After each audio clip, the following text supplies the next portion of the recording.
Assalamualaikum warahmatullahi wabarakatuh. Kami dari kelompok 6 akan menjelaskan materi prasangka menurut film My Name is Khan. Film ini menceritakan tentang perjalanan hidup seorang muslim India bernama Rizan Khan. Sebagai seorang yang memiliki kelainan mental atau Apregus syndrome, meskipun demikian, dia adalah seorang yang sangat cerdas dan memiliki jiwa kemanusiaan yang sangat tinggi.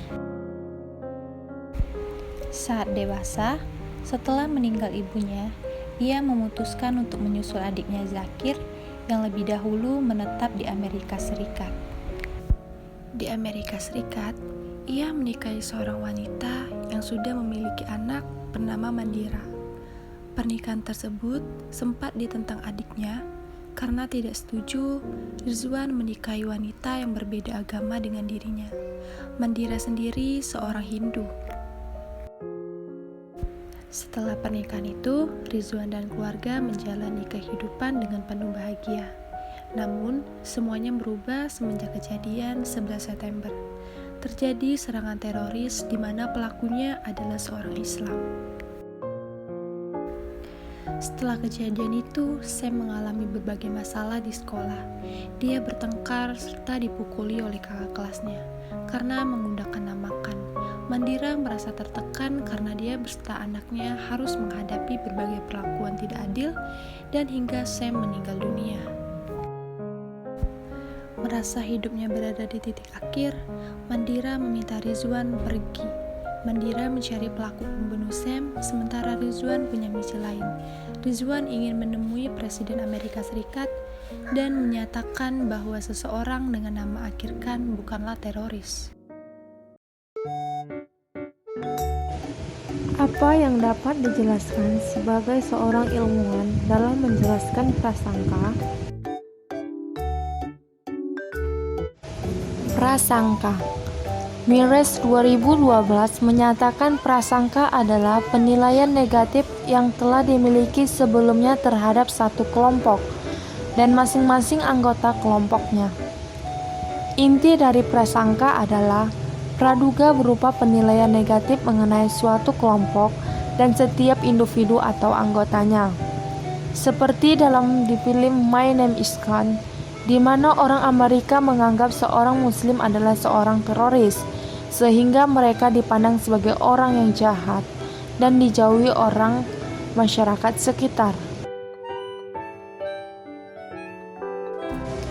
Faktor-faktor penyebab terjadinya persaingan antar kelompok. Yang pertama, perbedaan individual. Setiap manusia adalah individu unik karena tidak pernah ada kesamaan mutlak antara seseorang dengan orang lain. Ketika terjadi interaksi antar individu, terjadilah perbedaan perasaan, pendapat, tujuan, dan keinginan yang menimbulkan konflik sosial.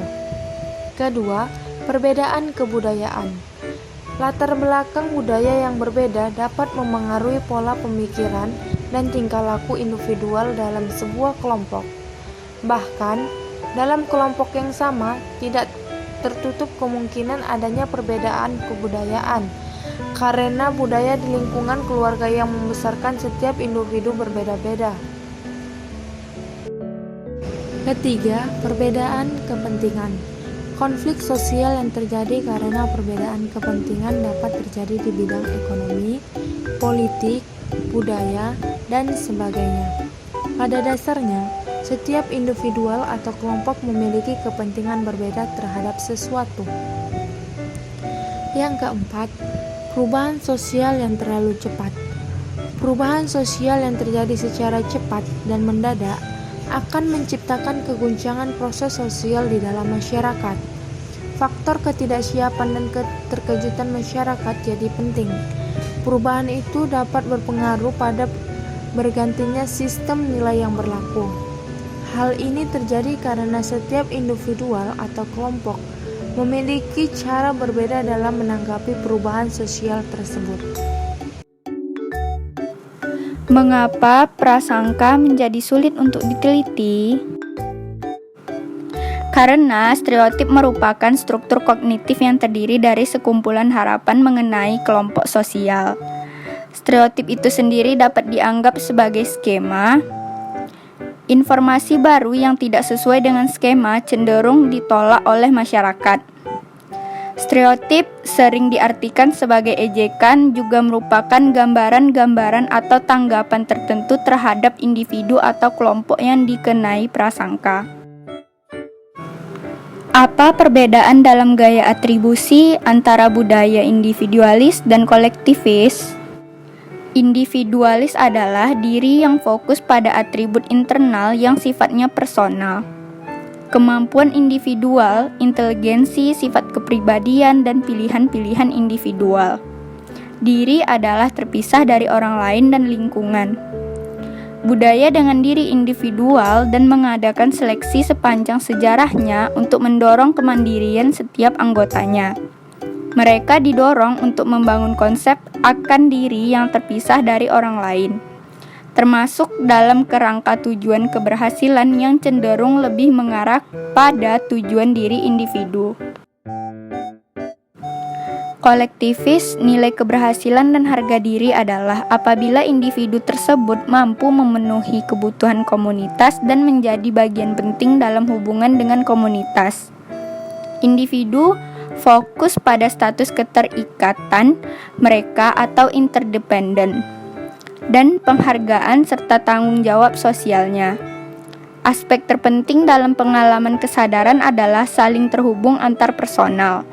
Dalam budaya kolektif ini, informasi mengenai diri yang terpenting adalah aspek-aspek diri dalam hubungan.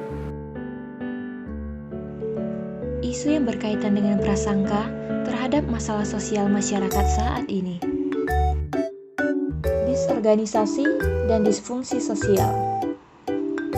Jika mengamati berita yang beredar belakangan ini, ada fakta sosial menarik yang terjadi di masyarakat.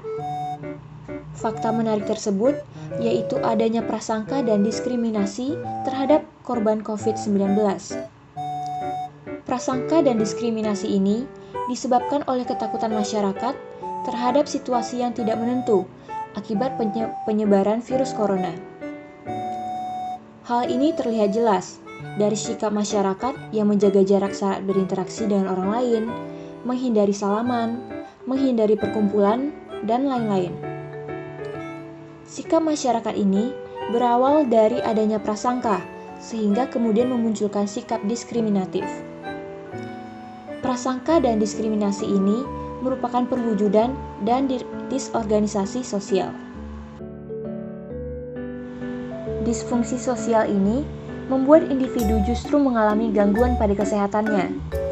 Dalam perspektif sosiologi kesehatan, seseorang disebut sehat jika kondisi fisik, mental, spiritual, maupun sosial dapat membuat individu tersebut menjalankan fungsi sosialnya. Namun jika kondisi ini terganggu, maka seseorang tersebut dinyatakan sakit. Dalam kasus COVID-19, sakit yang dimaksud adalah sakit secara sosial. Menurut Parsons dalam bukunya The Social System, sakit bukan hanya kondisi biologis saja, tetapi juga peran sosial yang tidak berfungsi dengan baik.